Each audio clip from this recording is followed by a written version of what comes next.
যে রক্তঝরা আন্দোলনের মধ্যে দিয়ে 5ই আগস্ট একটা ভয়ঙ্কর রক্তপিপাসু দানবের পতন হলো, তারপরে এই দেশে মানুষ প্রত্যাশা করেছিল যে একটা স্বস্তি এবং শান্তিময় রাজনীতির পরিবেশ তৈরি হবে।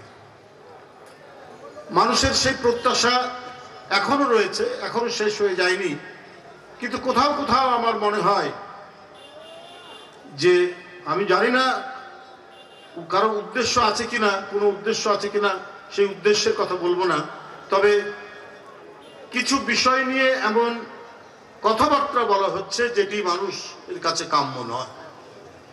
দুই একটি রাজনৈতিক দল যারা আন্দোলনও করেছেন, কিন্তু পয়েন্ট অফ নো রিটার্ন বলে একটি কথা আছে, যে তাদের সেই কথা থেকে সরে আসা যাবে না, ওটাই হতে হবে। তারাই আন্দোলন করেছে। আমরা কি করেছি?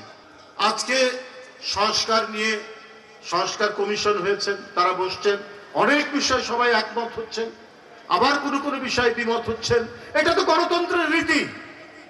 কিন্তু আগে দিচ্ছেন প্রস্তাবনা, তারপরে দিচ্ছেন শর্ত। এটা কিরকম ভাই? আপনার প্রস্তাব রাখলেন পিয়ার, আনুপাতিক নির্বাচন। এদেশের মানুষ, আপনারা জানেন কিনা জানি না, আমি বহু লোকের কাছ থেকে খবর পেয়েছি যে পিয়ার কি এটা অনেকেই জানে না, কিন্তু ওটাই জোর করে আনতে হবে। এবং এইটা তারা চালু করলেন বেশি দিন আগে না, 3-4 মাস আগে। এর আগে কখনোই এটা নিয়ে আলোচনা হয়নি, কোনো পর্যায়ে আলোচনা হয়নি। বুদ্ধিজীবীরা, সুশীল সমাজ, তারাও কথা বলেনি। এখন হঠাৎ করে পিয়ার, আনুপাতিক ভোট, এইটা দিতে হবে, জোর জবরদস্তি। এটা ছাড়া তারা মানবেন না, নির্বাচনে যাবেন না। ভাই, এইরকম তো কথা ছিল না। এদেশের মানুষ জানে আপনার এখানে কে জনপ্রতিনিধি আপনারা করবেন। সেই ব্যক্তিকে যদি আপনারা না চেনেন, তাহলে ওই ভোট একটা দলের নামে বা দলের প্রতীকের নামে ভোট দিয়ে আপনারা কাকে ভোট দিবেন? আপনারা সেই ব্যক্তিকে ভোট দিবেন যে আপনার সুখে দুঃখে আনন্দ বেদনায় আপনার কাছাকাছি, আপনার পাশাপাশি যারা থেকেছে, আপনারা তাকেই তো ভোট দিবেন। কিন্তু পিয়ার পদ্ধতিতে সেটা নয়। হয় কোনো দলকে দিতে হবে, নাহলে দলের নামে প্রতীককে, তারপরে কেন্দ্র থেকে বাছাই করে দেবে। তো এইটা তো মানুষ পরিচিত নয় এই ধারণার সাথে।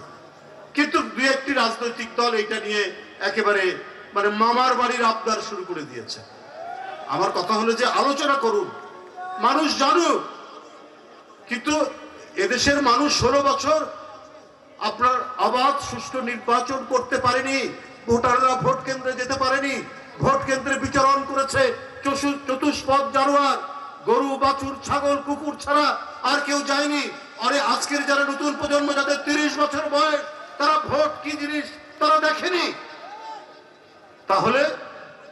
তাহলে তো আগে আমরা যে পদ্ধতিতে করে এসেছি, সে পদ্ধতিতেই মানুষ অভ্যস্ত, সেটাই চালু হোক। আর ওটা এতই আপনার অবধারিত হয়ে গেল, তারা পার্শ্ববর্তী দেশ ভারত, সর্বোচ্চ গণতান্ত্রিক বড় দেশ আমেরিকা, ইংল্যান্ড, যেখানে 800 বছরের গণতন্ত্র, তাদের ওখানে তো পিয়ার পদ্ধতি চালু হয়নি, তারা তো পিয়ার পদ্ধতি অবলম্বন করেনি। আপনারা কেন এই জেদাজেদির মধ্যে আপনারা আছেন?